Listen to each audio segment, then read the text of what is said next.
It's so nice to see you all again. For those who don't know me or didn't see me when we kicked off this conference, I'm Rob Klee.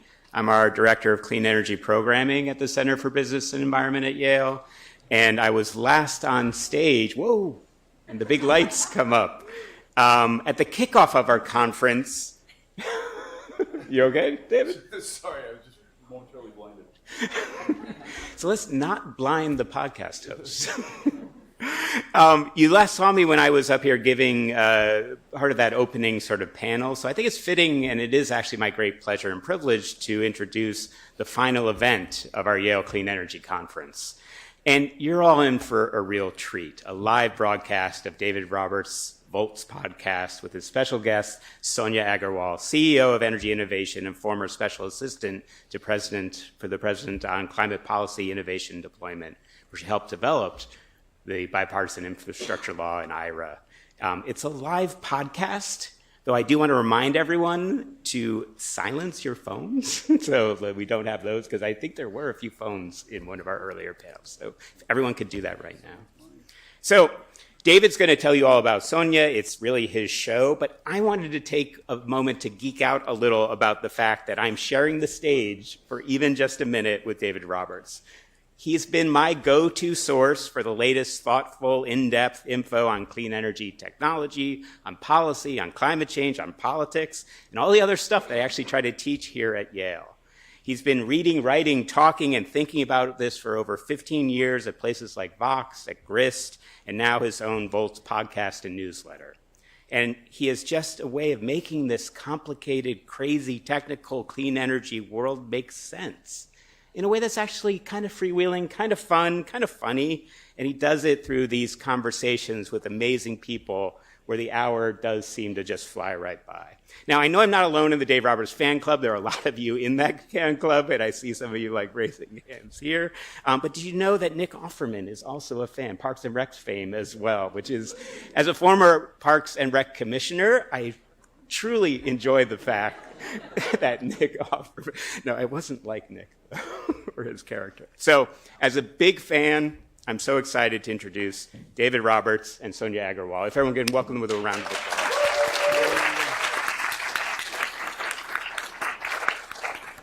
Hello, everyone. Thanks for coming. Thanks to Yale for having us. It's been a fascinating conference. I've had some fascinating conversations the last couple of days. Hi to the audience at home, the Volts listeners who will be hearing this in a little while. You'll just have to trust that this is live and a bunch of people are here. These are not pre-recorded audience noises. I'm so excited to be here with Sonia Aggarwal. She has been working for years at an energy policy think tank called Energy Innovation, which is spectacular. Does great work, started by the great Hal Harvey, who has been on the pod before, does a lot of great work and research, and then has spent the last couple of years, 2 years in the Biden administration as the senior special advisor for something and something and something and something, some sort of senior advisor on energy stuff. So she's got a great inside and outside view. And so I thought we would just kind of talk a little bit about what the policymaking process was like these last couple of years in the Biden administration, what they got accomplished, what they didn't get accomplished, what's left to accomplish, all these types of things. So I'm excited. And then at the end, we'll take some questions, hopefully, have some Q&A. I'll try to be brief against my nature and leave some time for Q&A. So Sonia, first I'd just like to hear about your experience this last 3 or 4 years. Tell us sort of like how, did you get a phone call from, like who called you and what did they offer you and what were you doing exactly? Senior advisor on something, but like nuts and bolts, what were you in there working on? Yeah, well, thank you so much, Dave, and thank you to everyone here at Yale for having us and hosting such an interesting collection of human beings doing very cool work on the physical stuff that we need to get out into the economy to make this whole transition happen. I'm so grateful for all that work and for you all organizing this. So in the beginning, we set out to try to understand which policies could be used to drive the kind of deep decarbonization we need to meet the climate moment. So how do we get to the scale of deploying all this clean stuff everywhere that would actually bend down our greenhouse gas emissions? And we did that by building an analytical model that looked at all these options for policies and how could they come together to reduce not just greenhouse gas pollution, but also pollution of all kinds, and thereby improve people's health and how much was it going to cost and what were going to be the job implications and all of these things. So I sort of feel like for the prior decade before the phone call did arrive to come join the team at the White House, I had been preparing for that very moment with an incredible group of people at Energy Innovation and beyond as well. So when I decided to join, I found it really exciting because it was the first time ever that any president was going to have a national climate advisor as one of the 4 main policy advisors inside the White House. So before, there's a national security advisor who's advising on security stuff, a national economic director who is looking over all the various complexities of our giant economy, and then a domestic policy council, which is looking at how do we actually make sure that our schools and hospitals and all of those types of things are how they need to be. But there had never been climate in the room at that level of decision making. And that's really profound because at this point in the decisive decade on climate, all policy has to be climate policy. And so as we think about the dimensions of policy in any of those categories, we need to be considering how does that actually impact our capability to meet our climate goals. So Gina McCarthy was the first ever national climate advisor. And I joined her team to work on all kinds of the details of how we would get the policies across the finish line. Did you have a particular remit or part of the economy you were looking at, or were you just looking over the whole thing? It's a big, it's big. The whole thing. Yeah, so I was pretty much the tons guy.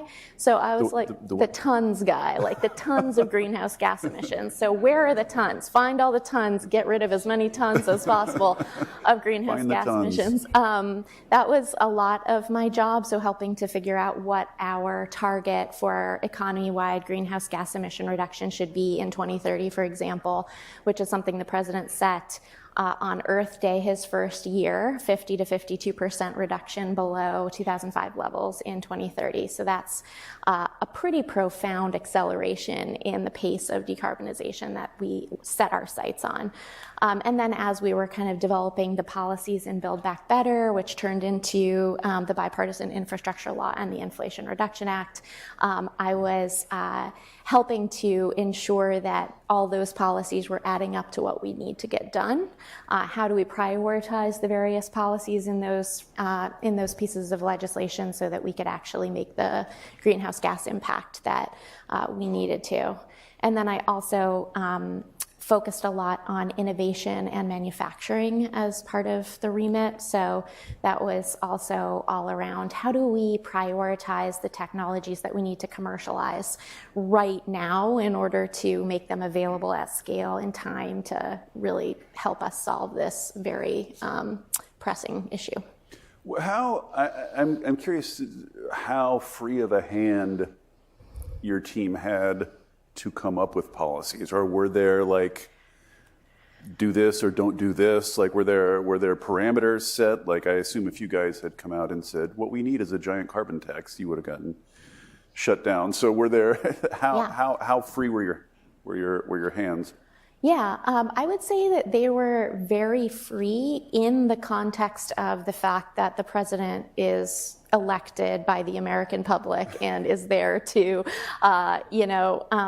represent the best interests of what people want, right? So there were a lot of political issues happening, right? When the president took office, there was a pandemic, there was inflation, there was all kinds of really challenging problems. So within those constraints, we certainly had a lot of run room to figure out what was the suite of climate policies that could also deliver benefits in all those other political dimensions that we needed to fulfill. And also, I will say, there's been decades of devoted people who have been thinking about what policies can help us bend down the emissions curve. So it's not like we walked in and had this blank sheet of paper and came up with stuff. We were standing on the shoulders of so many people who've been doing this research and work for so long.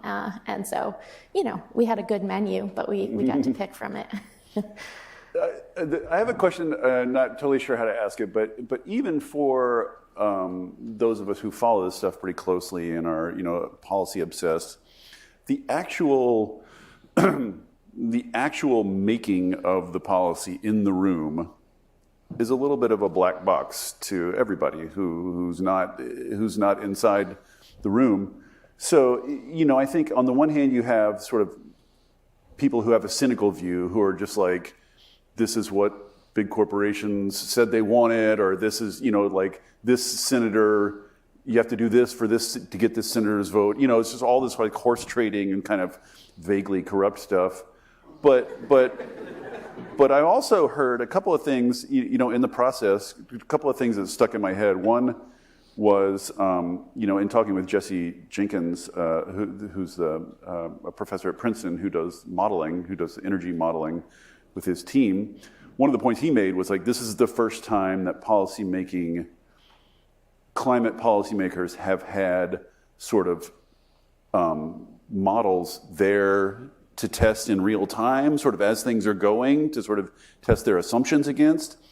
And then also when I was talking to Saul Griffith, another sort of energy nerd who's also been on the pod, he said something that stuck in my head. He's like, this is the first climate policy where the engineers got the first run at it before the lawyers and the economists, where the engineers actually came up with the policy. So both those things made me think like, maybe this is actually like a rational, like evidence-based thing going on inside there. Wouldn't that be nice? So like between those two poles of the sort of cynicism of horse trading and the actual technocratic using models and empirical data, where were we in between those there? Like, was it, if people could have seen it, would they be heartened or would they be depressed?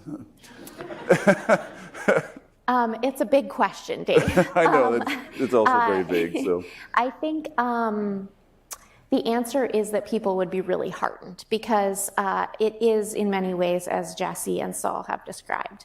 I think there was, let me answer this in two ways, because there was Build Back Better, and then there was that kind of split into these laws, the bipartisan infrastructure law, to some degree the CHIPS Act, and then the Inflation Reduction Act. And I would say,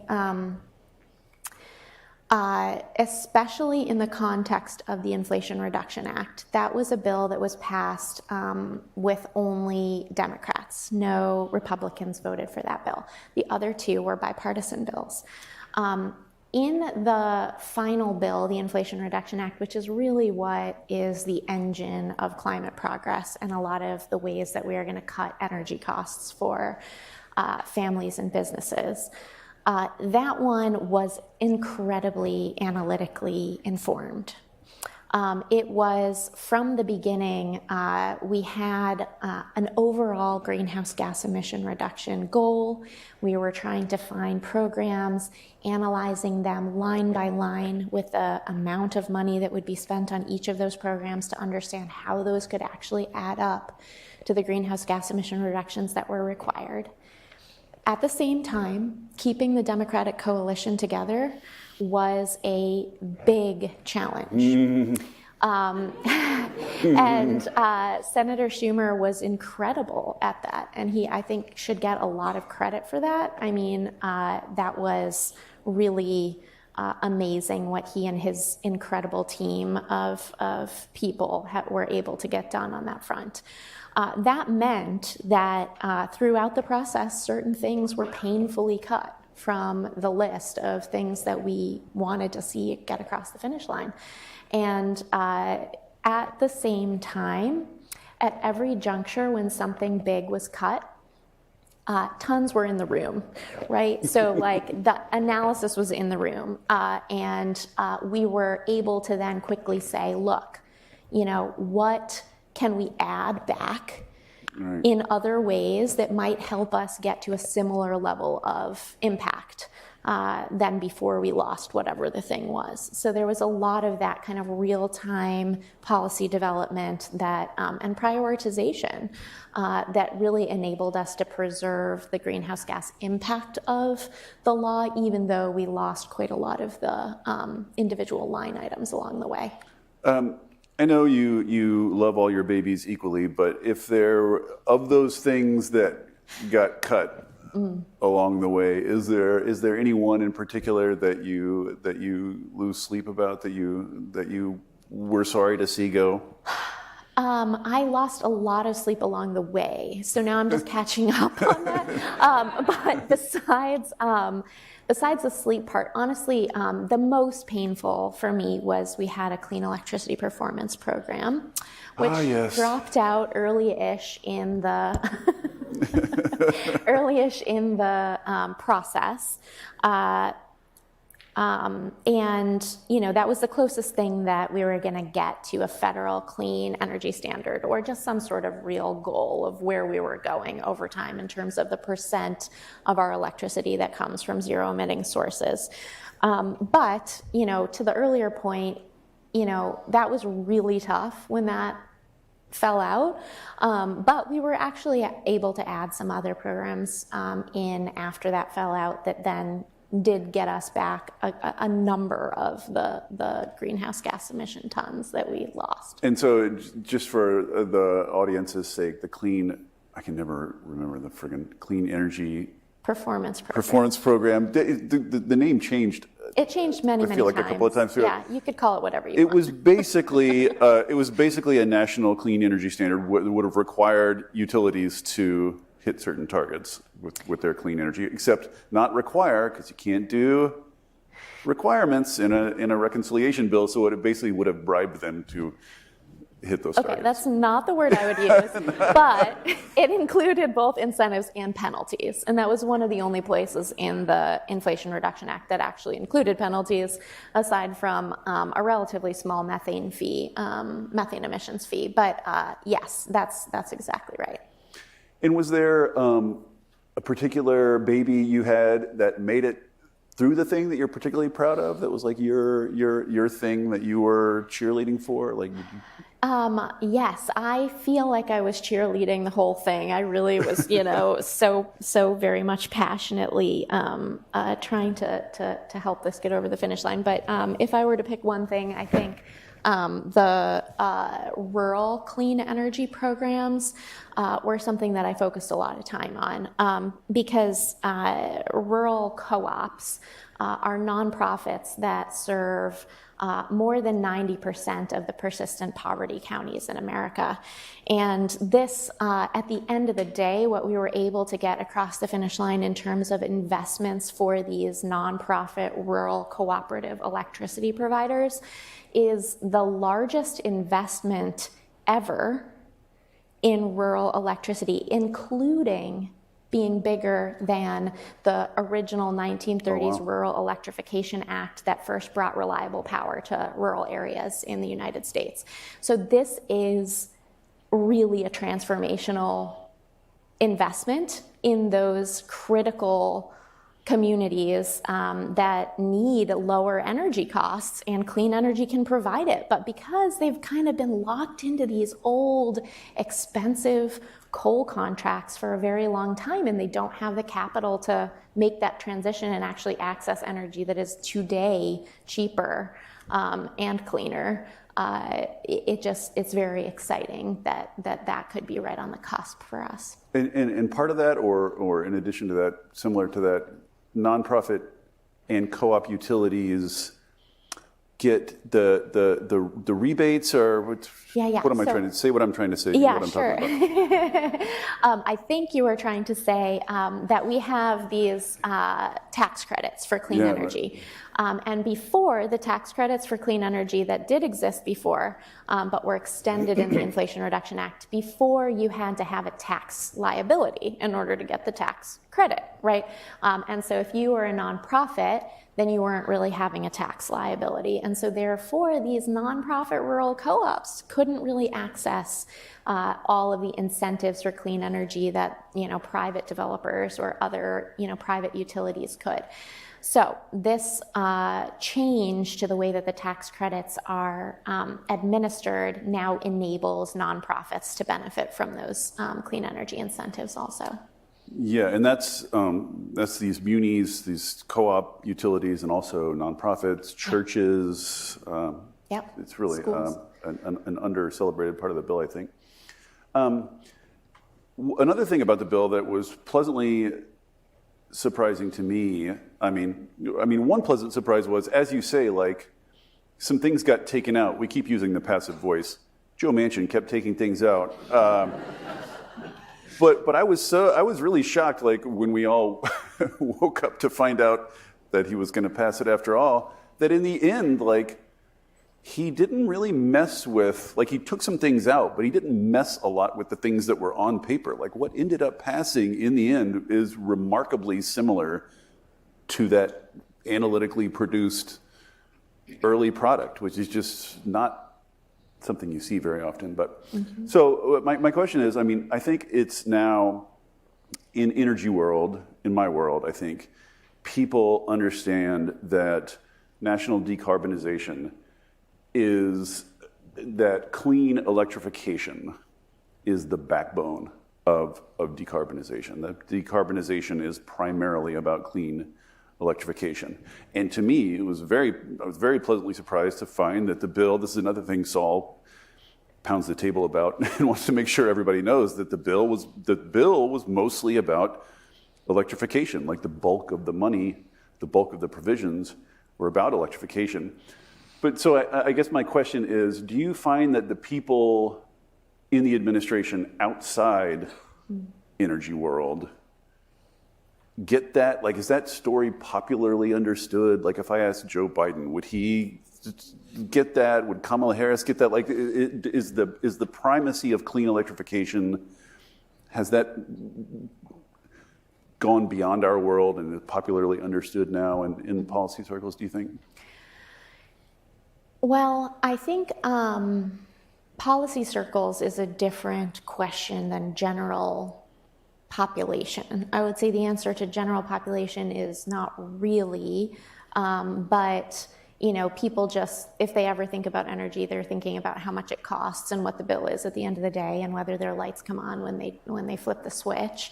And so therefore, in other parts of the policy circles, because we do live in a democracy where people are truly trying to represent what people who voted them into office want, those are very big deals. How much is the energy going to cost, and whether it's going to be reliable? And I think that to a large degree, the electrification story is pretty well understood amongst, high-level policymakers. I would say the president is very focused on this, actually. And he was constantly asking about electric vehicles and trying to understand, what does that mean for transmission? He really was in those levels of detail. So that's really, I think, quite heartening that the story is, really grasped well at the highest levels. But, at the same time, I don't know, where my organs are, for example. But like somebody does, and I trust that somebody does. And, they're not going to be the people in the climate policy office, although I guess that's kind of basic human information that most people should know, but so I might be the outlier. But the point is just that, I think there's a fair amount of just, understanding that there are analyses and experts who are keeping tabs on this, how we solve this challenge. And in one sense, it's most important that people understand that there are solutions and we can deploy them right now, and we should be deploying them faster, and they actually are better and people actually want them. Those are the things that I think, we need to have to break out of our little circle, and sometimes even those basic things happen. Yeah, and people can save money. I mean, that's to me what's exciting about this chapter of the story, is that climate policy has gone from something very big and abstract and far away from people to switch out the stuff in your life, the stuff you have your hands on, your car, your boiler, your stove, and you will be better off for it. You'll have better health, be cheaper. Another big aspect of IRA, which I don't know that if you had asked me like 2 or 3 years ago, what will a national climate bill look like? I don't know that I would have predicted, but there's a huge, and I don't even know that this is well popularly understood, but there's a huge element of attempts to onshore or friendshore supply chains. There's a huge element. I mean, I think if when people ask me, like I was overseas talking about IRA in Australia recently, and they asked me like how it got over the finish line, and people were asking me like, has the U.S. Senate finally like absorbed the problem of climate change? And I was like, but like they have absorbed that they're scared of China, and they're scared of the fact that China utterly dominates the supply chain of all these technologies that we're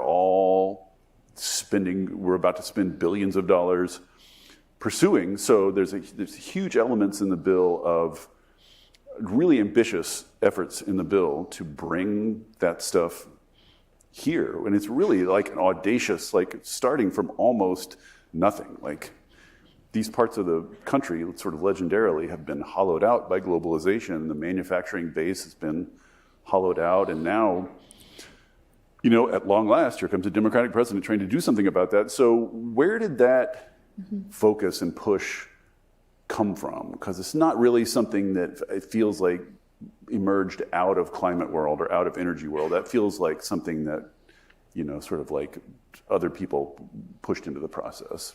What's the story there?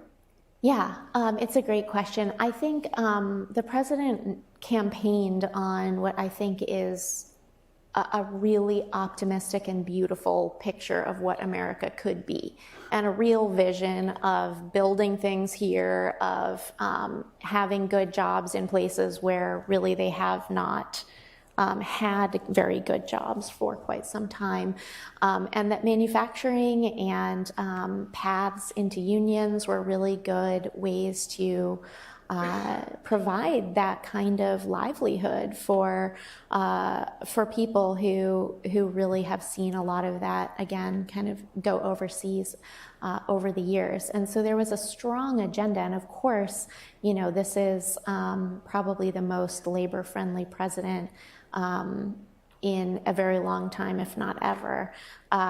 And so he is very focused on how do we actually use the tools of the federal government to provide those types of opportunities to as many Americans as possible.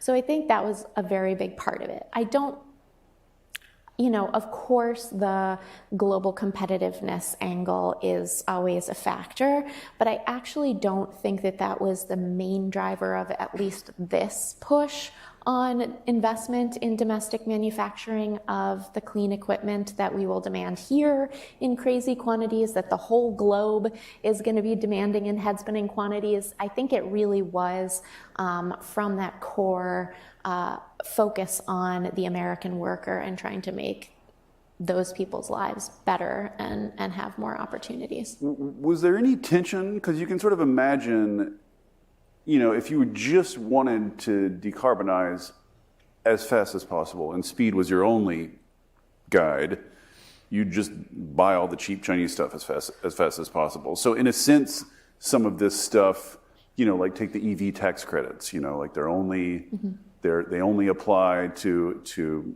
certain cars with a certain amount of domestic content or manufactured locally, which just means, and we're seeing this right now, that just means that like at least for the next few years, it really narrows the number of EVs that are eligible for the credit. So there's, on a big picture level, it seems like there's some tension between speed and this onshoring, this desire to do it domestically. Did that feel like a tension? Was there any tension between sort of like the decarb people and the onshoring people? It's a great question, and one that much time was spent on analytics, attempting to understand this question better during the last few years. So it is very much something that I think people take seriously and have thought a lot about. Now, I don't think anyone has the perfect answers to those questions, but I will say this. I think for us to succeed on our climate goals, we also need to succeed on security, right? And the security of supply of the clean equipment, in addition to all kinds of other energy security issues, right? So, if we are overly dependent on one or two countries for most of the equipment that we are going to need to actually solve our energy needs over time, to actually reduce costs for people over time, that's a real challenge, and that could hinder, even if it is not right now hindering, our speed on meeting our climate goals. And so I think there's a real recognition that we need a diversity of sources around the world for these really critical and increasingly critical energy equipment.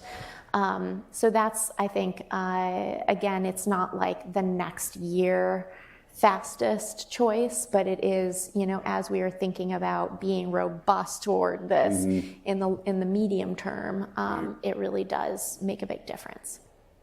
Let me ask a somewhat political question. It was striking to me during this sort of crucial year of Build Back Better being put together and then slowly hacked down, that the left, broadly speaking, from the center left all the way over to the sort of hardcore climate campaigners, were unusually unified, were unusually not at one another's throat. They were unusually sort of, all voices were singing in the chorus, yes, pass this, yes, get this over the finish line. It was a real moment of unity, and even I think the couple of years running up to the administration, there was a real coming together of a lot of the diverse factions of the left around a sort of common policy agenda, which I think more or less is reflected in the final bill. All of which is an unusual story for someone like me who's been following, or you who's been around this for 10 or 15 years. Unity has not been the rule. But now it passed, and what's the remaining issues, what's left over, stuff like permitting, stuff like building really quickly over NIMBY objections, stuff like the sort of like the protectionism, union questions around EV manufacture, lots of potential sources of tension. Supply, oil leases and oil and liquid natural gas, export hubs. You can see already, I think, fissures reemerging and fights restarting. Are you worried that we're just going to descend back into recriminations against one another? Do you think that the unity, that we can hold on to that at all? It's a great question. I think that those moments of unity across all of the people who kind of hold different priorities in their mind is probably, this is maybe not quite true all the time, but it is more important than normal when we are trying to get a big piece of federal legislation across the finish line. And that is probably not going to be where we are again over the next year at least. So I think that it's actually healthy for our democracy to have people who are fighting for their priority issue to be taken really seriously by policymakers, as is kind of the norm across most years, right? And so I think it's actually, these are issues that still do need to get solved. And a lot of them may not be solved at the federal level. We have a very balkanized decision-making process for a lot of our energy infrastructure, as you know better than most people in this country. So I think it makes a lot of sense for communities that are most impacted by these different types of energy extraction to be vocal about what they want and what they need. For people who care about making sure that jobs are as high quality as possible, to be vocal about what they want and what they need. And it's the job of, local and state and often federal also decision makers to try to balance across all of those objectives. But I think it is very rare that everyone's priorities align and really get something done. I think that we probably have another opportunity, and we must have another opportunity for this at the federal level in the next few years, because I have a little counter on my computer about how many weeks we have until 2030, and it's now 327 weeks until 2030, and we are not done with what we need to get done policy-wise, and certainly not technology and building things-wise, before 2030. So we do not have infinite time to wait for that next moment of unity, and I think we need to find common ground now around the next bite at federal ambition, even as we continue to advocate for our priorities at every level.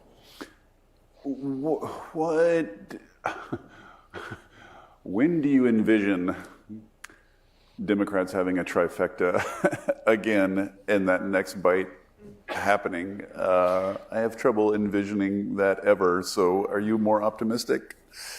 I think what I try to do is always plan for the various scenarios, right? Like, if we didn't plan for the next bite at real federal climate ambitions, say we did have the opportunity to do that in 14 months, we better have an idea of what we are trying to get done by that point, right? And we better have some degree of unity around what those priorities are.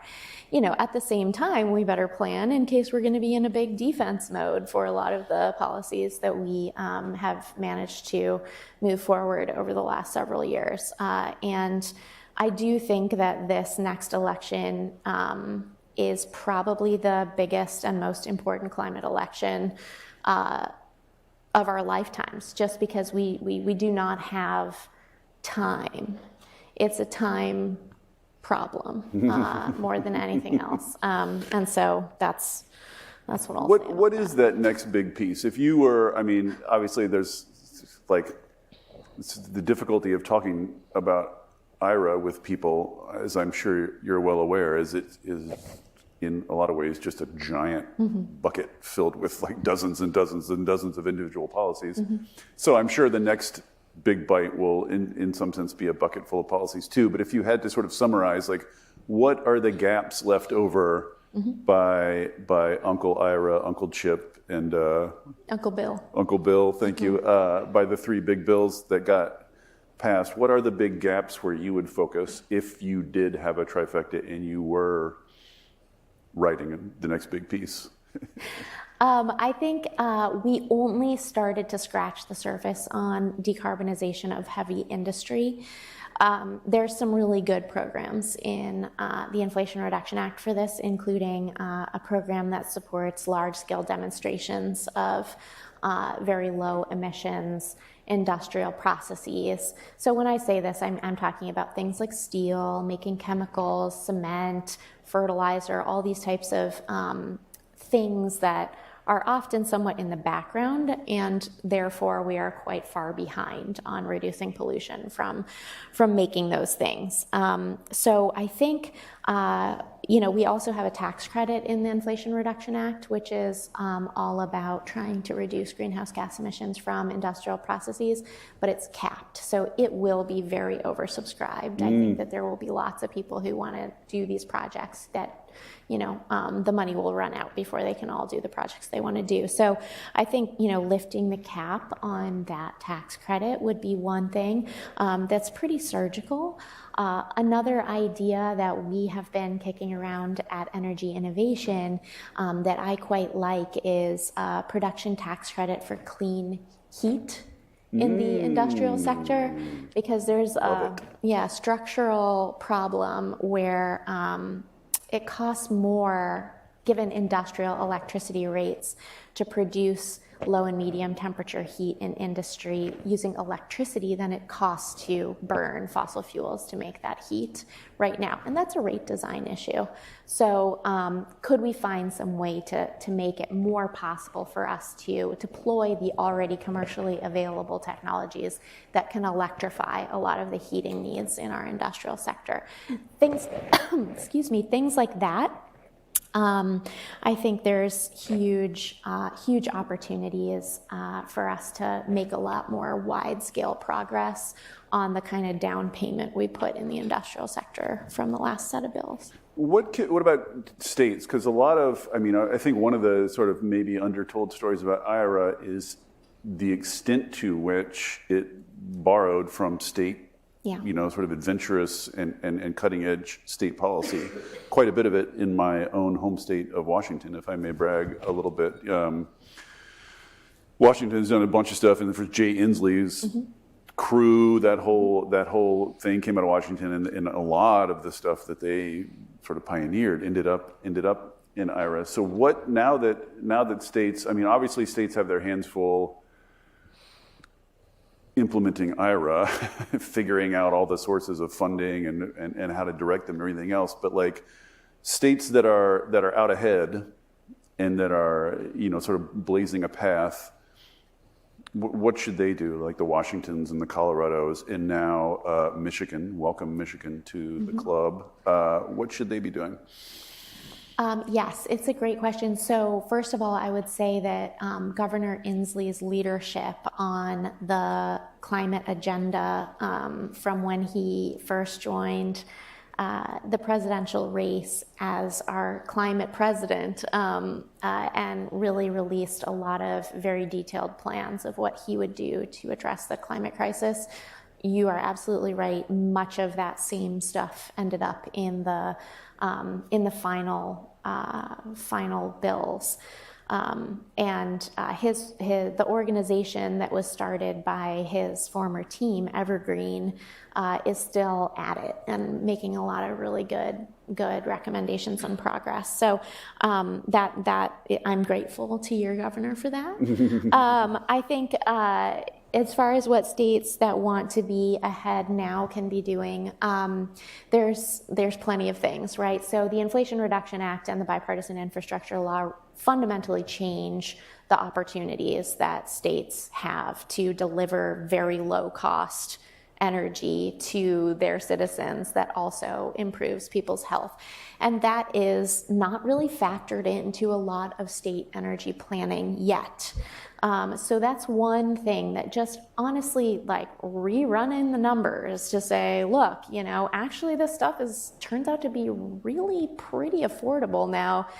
It's cheaper than continuing to rely on polluting energy sources, and then thinking hard about what kind of electrical grid expansion would be required to accommodate that very low-cost clean energy. And that's both at the transmission scale, so large, long-distance lines, but also very much at the distribution scale, so the small lines that go from the substation to your house. We also need to be thinking about how we optimize for all of the energy, the low-cost energy sources and modern kind of building equipment at that level as well.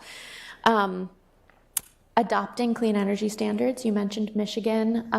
There have been a slew of states that have increased the ambition or altogether adopted new clean energy standards over the last couple of years. Minnesota started off this year. Michigan is ending this year, as far as 2 new states that have joined in with ambitious clean energy standards.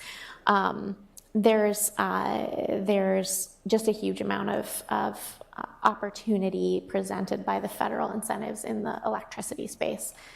I think also state and city economic development offices could be really working hard to look at what are the incentives and programs offered from these new federal bills that could bring low emissions manufacturing to their region. Look at how you're stacking up against the other states and cities, and how attractive are you making it for businesses to locate those low pollution, zero pollution factories in your area, and all that local tax revenue and jobs that come along with doing that. I think that's a huge thing that not enough people are paying attention to.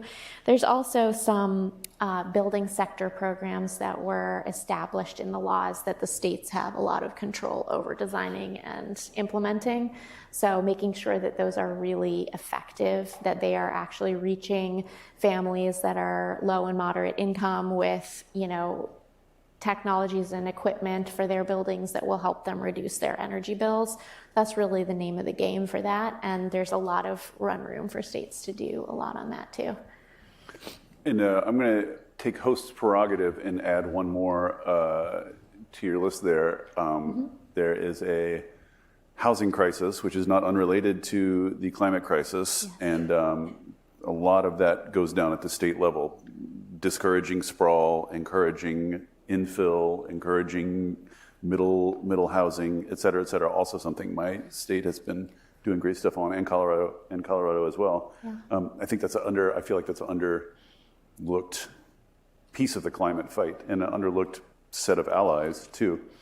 What about Biden, assuming, say, what should he be doing without Congress for the next, up until the election, and then let's say he's reelected and doesn't have Congress, and so he's restricted to executive actions. I mean, this was sort of like, this is a very familiar, remember when the Clean Power Plan, Obama's Clean Power Plan got crushed, and everybody was like, all right, what can you do with regulations? But, or what can you do with executive actions? But we're back there again. So what can Biden do with the power of the federal government through executive action that can fill in some of the gaps in the legislation? That's a great question. So the most important priority for the year up until the end of this first term is to finalize rules that will reduce pollution via the Environmental Protection Agency. He has quite a few rules that are not yet finalized that are very important.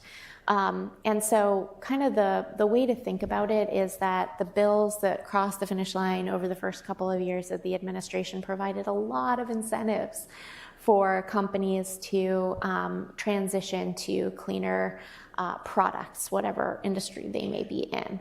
And so we need to come in and shore up on the back end of that the rules that will ensure that they actually are held accountable for pollution that continues to harm people's health. So we have a rule that will limit methane emissions from the oil and gas sector, a rule that will limit pollution and improve efficiency of vehicles, both light cars and heavy-duty vehicles. Didn't he propose something on that, but it's not final yet? Exactly. It's finalizing them at the level of ambition that really we need to see. And then, of course, the power plant rules are back. 111, trying to update those rules to make sure that we are taking account of the best available technology right now and all of the legal constraints that surround that section of the Clean Air Act.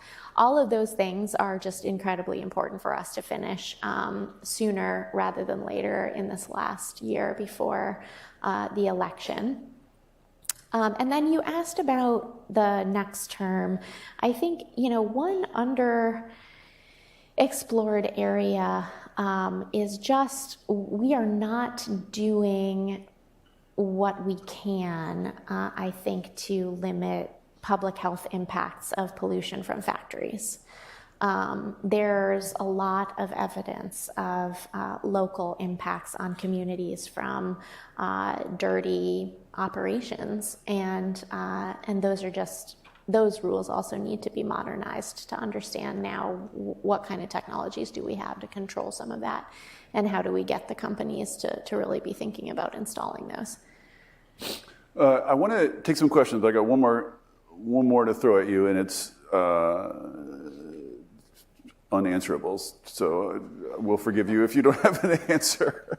But one of the thorny problems that everyone's facing right now is a set of sort of contradictory needs. On the one hand, we need to build a bunch of stuff really, really, really quickly. I don't know if people have their head wrapped around it. Like, we need to 2-3x the pace of building everything, solar, wind, nuclear, geothermal, power lines. We need to hit the targets. We need to be building a lot of it really fast. But we have these built up set of institutions and rules and practices that make it slow to do things in the US, slow and expensive to build infrastructure.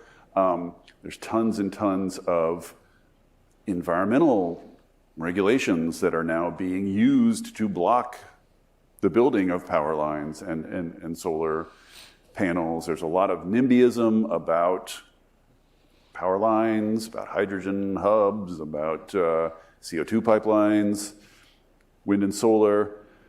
And then also, on top of that, there is, I think, a wide recognition in our world of the need to have this transition not be as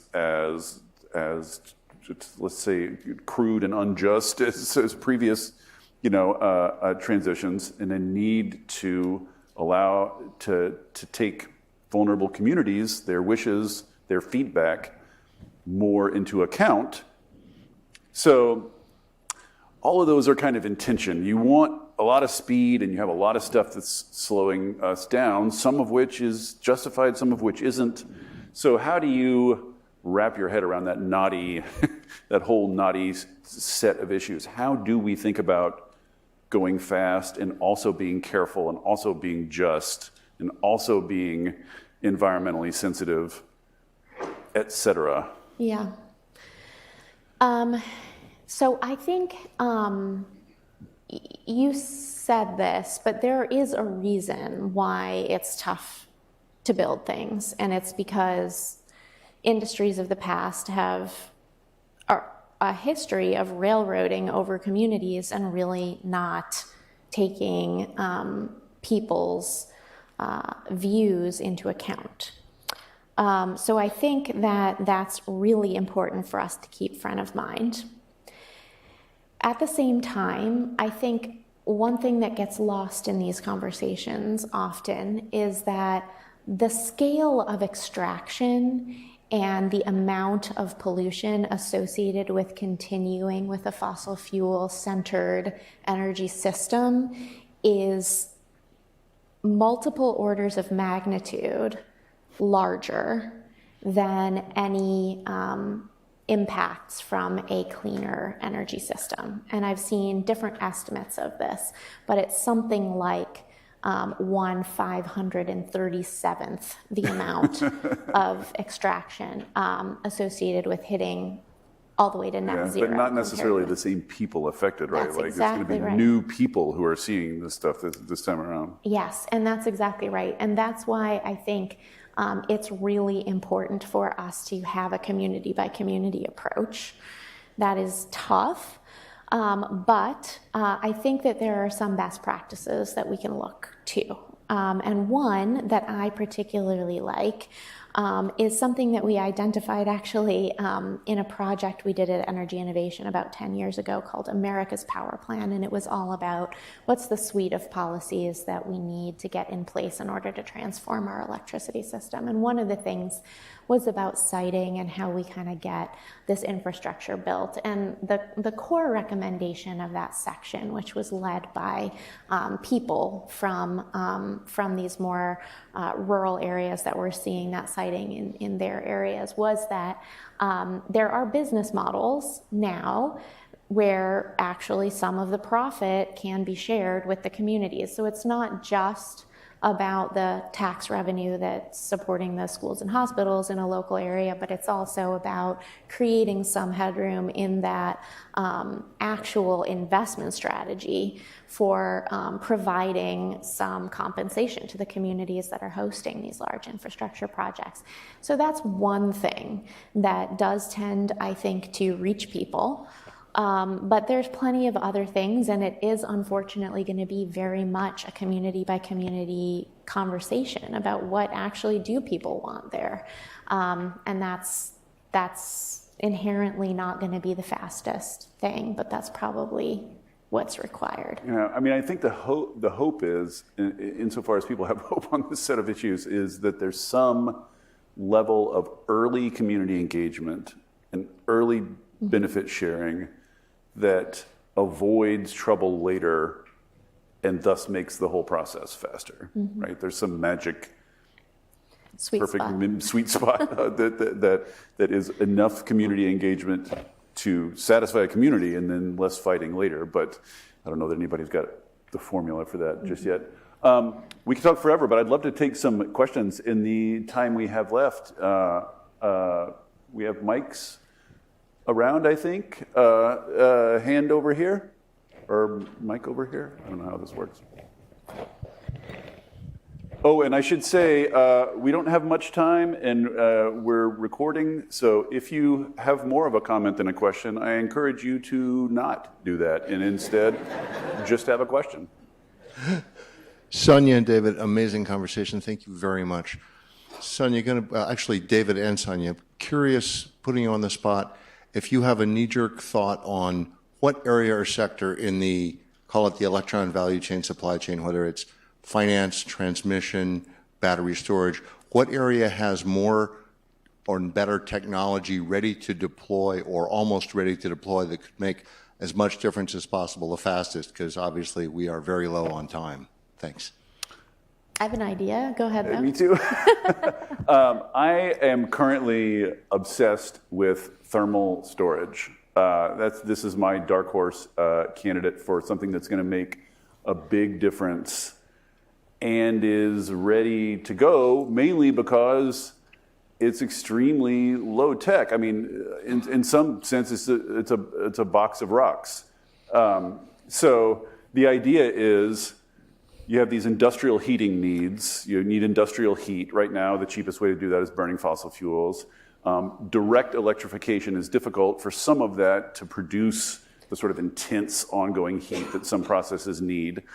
But you build a bunch of renewables, dump the power into a heat battery, into a box of rocks, and then, because the renewable energy is variable, but if you put it into a heat battery, then you can get steady 24/7 output out of the heat battery. And so instead of a natural gas pipeline and a natural gas boiler, or a coal truck and a coal kiln, you have a transmission line and a heat battery. And then voila, you've solved the industrial heat problem. And heat batteries are, there's a lot of cool, I shouldn't say it's low tech, there's a lot of cool innovation happening, but basically like you're heating up rocks and they're just like, they retain heat really well. Like you can get 95 to 98% of the heat back out.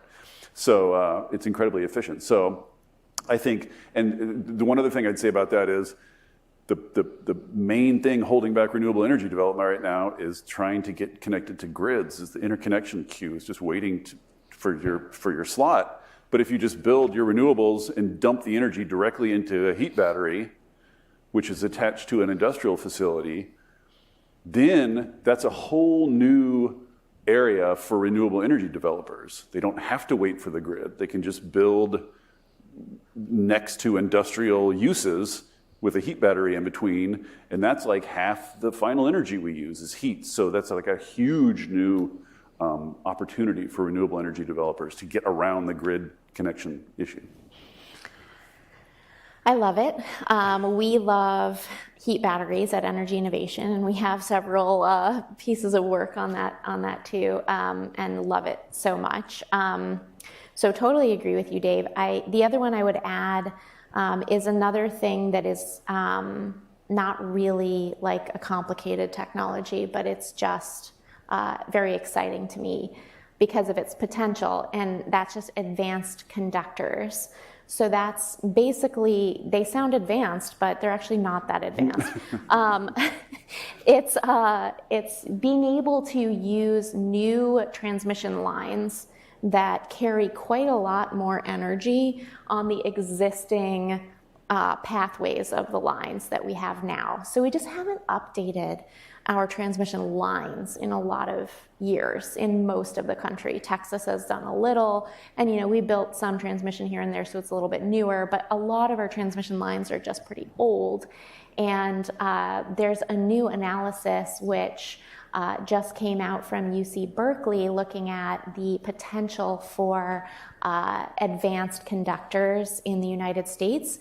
And I wish I could remember the headline, but it's at least 2 times the transfer capacity of our existing transmission system that we could get if we replaced all those old lines with just newer ones that have been used in other countries and even used a little bit here in the US. And that's a huge boost to getting the kind of transfer of electricity across our country that we need if we're going to be transitioning to a lot more clean energy. Yeah, there's a whole suite of technologies that get more out of the existing built transmission line. It's very hard to build new ones, but you can get a lot more throughput through existing ones with existing technologies. That's mostly just a regulatory, financial issue. You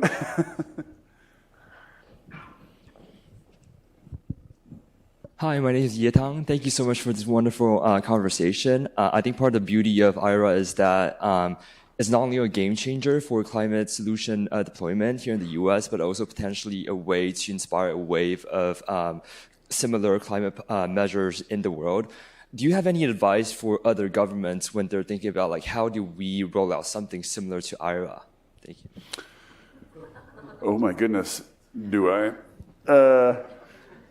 I'll go first on that one because this is very much on my mind. I went to Australia a few months ago at the behest of the big electrical union there, precisely because they've just elected a Labour government after years and years of conservative government, and it's very much a live issue in the Labour Party. What do we do on climate? So that's, in a sense, they've been burned by the carbon tax. They've been burned by their whole history with climate policy. But one thing I heard over and over again, I heard the Australian energy minister say more than once, so I know it wasn't just a one-off line, he said that IRA is the most significant policy development for climate ever, including the Paris Agreement. So like, I really don't think you can overstate the extent to which other countries, policymakers in other countries have been galvanized by this. Like they don't know about the ugly sausage making. They don't necessarily know about the gaps. All they've heard is like the U.S. is in the game now, and we've got to get in the game or get left behind. So and I think every country has its own sort of strengths, its own place in the future clean energy economy. So for like Australia is in the top 5 producers of, or I think in the top 2 producers of like the 5 most important critical minerals that everybody's talking about needing, and they have a very like dig up rocks based economy. And I was like, look, just dig up different rocks. Like there's a huge global market specifically looking for these minerals from friendly sources. Like, be that, and like every country's got their own thing. But I think every country's got to get active is the thing, and maximize their own individual advantages and just take advantage of like there's just going to be a ton of money flowing around the world for this stuff. So just like stick your finger in it, get some of that money, What Dave said.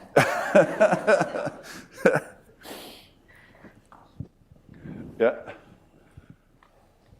Thank you.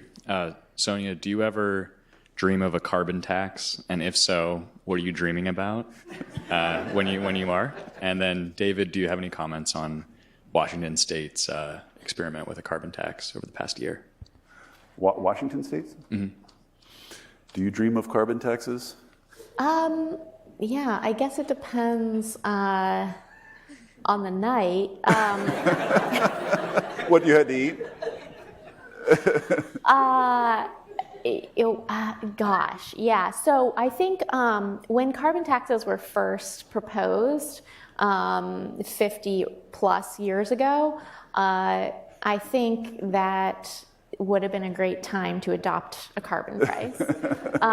And that a carbon price that grew over time, starting back then, to reflect, the actual cost of the damage that carbon pollution is doing to people and to our capability to have a livable civilization. Like, I dream of that having happened. I think we are at a different point in the urgency of the climate crisis than we were back then. And I am very much, I encourage any kind of internalization of the costs of that pollution in whatever way. Now, and some of that just looks different than it might have if we had gotten that project started when we probably should have.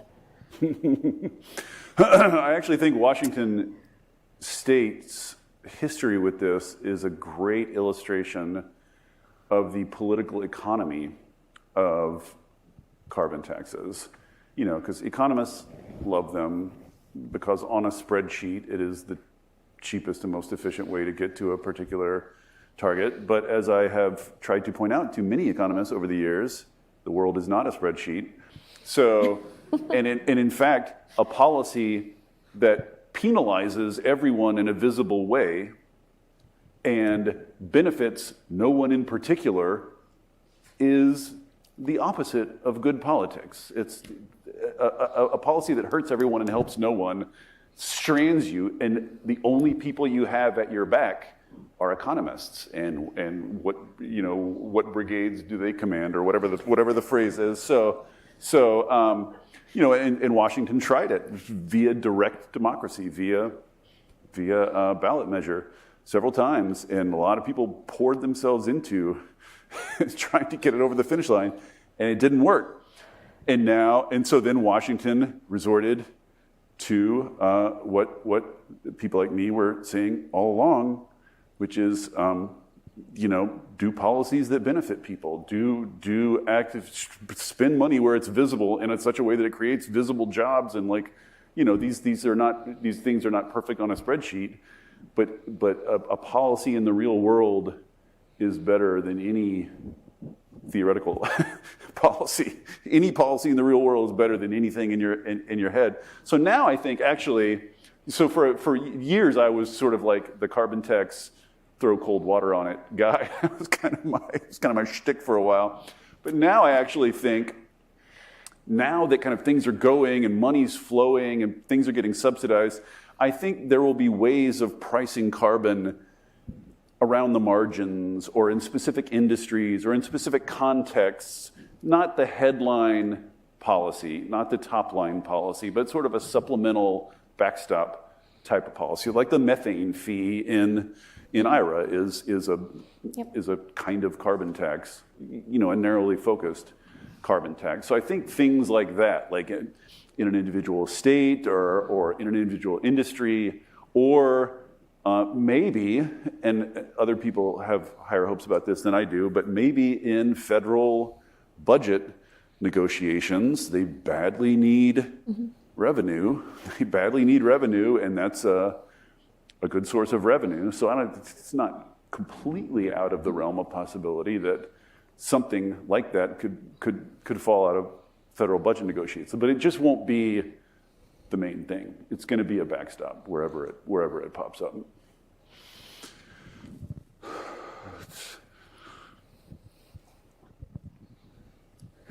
I think this might be the last one. I would sit and answer questions forever, but they probably wouldn't let me. Hey guys, thank you for this. This is pretty awesome. A couple things. Just first on IRA in different countries. I live in Canada, and believe me, we just don't have this thing called a shiny credit card that it seems to have like no limit. We do have a tax base that that limits us to what we can and cannot do. But my question is actually on supply chain. So basically, I develop renewable natural gas projects. And the IRA came out and said, okay, if you buy things that are built in America, we're going to give you X extra, right? And then we go and you double click on it. And I start buying a compressor here in the US. And then I'm like, perfect, I qualify, right? But the instruction from IRS, just doubles down on it. So every single component inside that compressor needs to be made in America. There's probably 20 countries that, even though it's assembled here, that make up that compressor. So in what way, nearshoring is great, and we love it. Inshoring is better. In what ways are we going to expand? Do you guys see, before we bring everything home, that's going to take time, do you guys see an extension perhaps with friendly countries for to comply with some of this, an evolution of that? Because that's not going to happen tomorrow. I'm building projects today, and I cannot meet that requirement. Nobody can. How do you see this happening? Because right now it sounds great on paper, la la land, but in reality it doesn't work. Sure. So I think to your last point, some of the domestic requirements are actually Canada, US, and Mexico. So for EV assembling and stuff like that. I do think the other piece you raised was about the cost of this, and if you look at the Inflation Reduction Act, it is actually more than paid for through all kinds of other non-climate related, non-carbon tax, but revenue generating activities, including shoring up our tax cheats. But I think as far as moving forward, I think this is a bill that was made by a lot of hands, and there was a lot of provisions in there that had to do with where different components were manufactured, and this will be a learning opportunity for the federal government to understand, how much are we actually restricting the capability to deploy technologies with these requirements, and how much are we actually making an impact on global supply chains. And it's actually wild. The battery, sorry. Somebody forgot to silence their phone. Yeah. The battery supply chain requirements were something that we got lots of phone calls about when that first came out in the Inflation Reduction Act. This is going to be impossible to meet. Nothing will ever qualify. You're going to tank the industry. And within it's been 15 months, we've seen an incredible number of investments in domestic battery manufacturing, and that's creating all kinds of new industries, new jobs, and it's actually pretty amazing to see how quickly the global supply chain for those, headline components at least, is getting rewired in such a short period of time. So I think there's learning amongst all of us, right? Like, maybe some of the requirements are too stringent and they just won't be met. And in other cases, they might have sounded stringent, but they actually are having the impact that the law was intending. So it's a mix, I think. It's funny, the leasing provision in the EV, there's a sort of like a loophole in the EV tax credits where you can get the tax credit if you lease it, even if it's not domestic content, and then the IRS sort of like wrote it so that leasing is super easy, and then Manchin got his butt up on his shoulders and now wants to reverse his own bill. But yeah, I think Sonia's exactly right. One, there's been on the order of like $250 billion of new investment in manufacturing, domestic manufacturing in the U.S. in the year since IRA passed, which is just mind-blowing. So one, I think you're right that the supply chains will reconfigure quickly. Two, I think this will give other countries incentive to be friendly, to get on the friendly list, and maybe even give them incentive to like clean up their labor practices and pass some laws about mining or whatever, and get friendlier so they can get their piece of this pie. And then I think probably you're also right that some of this will be tweaked by federal agencies if it turns out to be too restrictive in the future. Like, I think it's going to settle itself. It'll work itself out. There will be a lot of chaos in the in the interim, but I think it'll work itself out. Are we? I think. Oh. I'm going to go till Thank they drag you. me I'll off slip here. one more question in, if that's okay. You talked about agenda setting at a future point of unity, and I think that so much of the legislation that was just discussed is understandably focused on the U.S.'s transition, but it's also a global transition, and the U.S. especially has a role in contributing to that transition outside its borders. I'm interested, if you could choose, in that future point of unity, perhaps that would be a time for there to be an actual, to sort of solidify what the U.S. can do abroad. And perhaps an example of that would be climate finance with a legislative backstop. If something could be done at a national legislation level in the future, what would be something you might try to slip in? You want the first thing I'll say is that the single best thing the U.S. can do to accelerate decarbonization in other countries is to drive down the cost of decarbonization technologies. And that is what the IRA is designed to do. So every bit that these technologies get cheaper, it makes it easier and faster for developing nations to opt for them. So that's like, kind of a convenient answer, but I really think it's true. I really think that's our primary role, and that's that's going to be America's primary role in this. I am,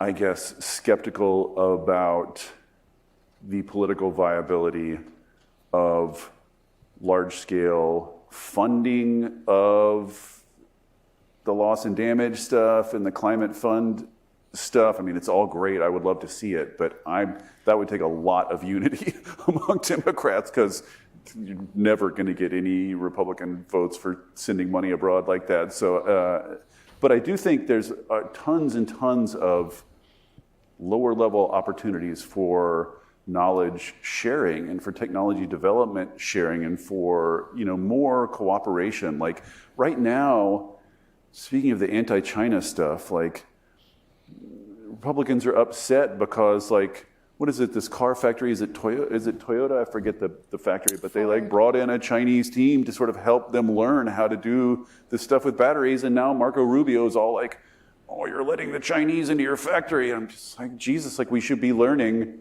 from one another. And I think we could formalize a lot more of that. Just bring over scientists and send scientists abroad to do technology sharing. Like ultimately, I think making technology cheap for the rest of the world is the most direct route from A to B in terms of helping other countries. But maybe you have other things to say about that?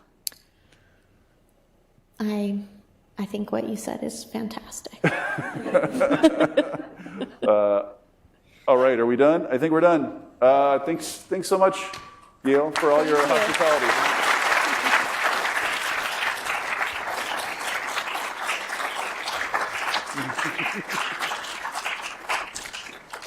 So thank you, David and Sonia. That was really special for all of us who are fans of the podcast to actually see the magic happen, and it is a real treat for us.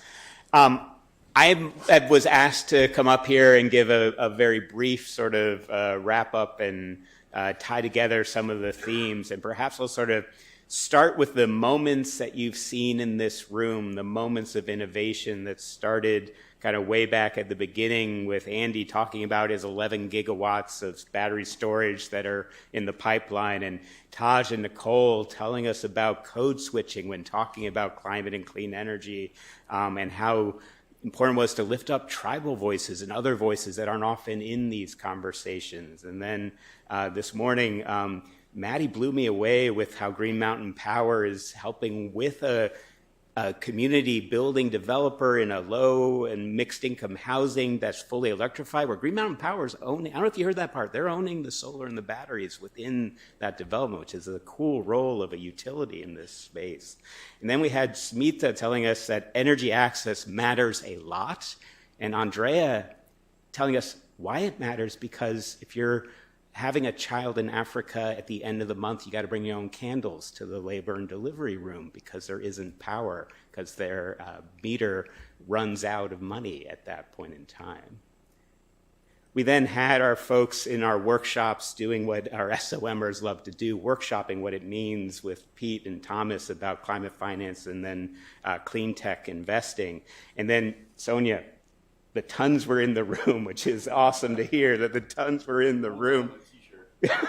A tons in the room t-shirt is in the works because we've made it, we've said it, so it has to be so. David, she's not going to use the word bribing utilities. I've now learned that, but getting them to drive towards the clean energy standards. David, I always love when you talk about your box of rocks, but I like when you also want us to dig up better rocks and dig up other rocks. Our advanced wires that aren't really all that advanced, I'm going to take that. Yeah, I've seen those. Those are the 100-year-old copper wires that are literally still hanging on so much of our infrastructure.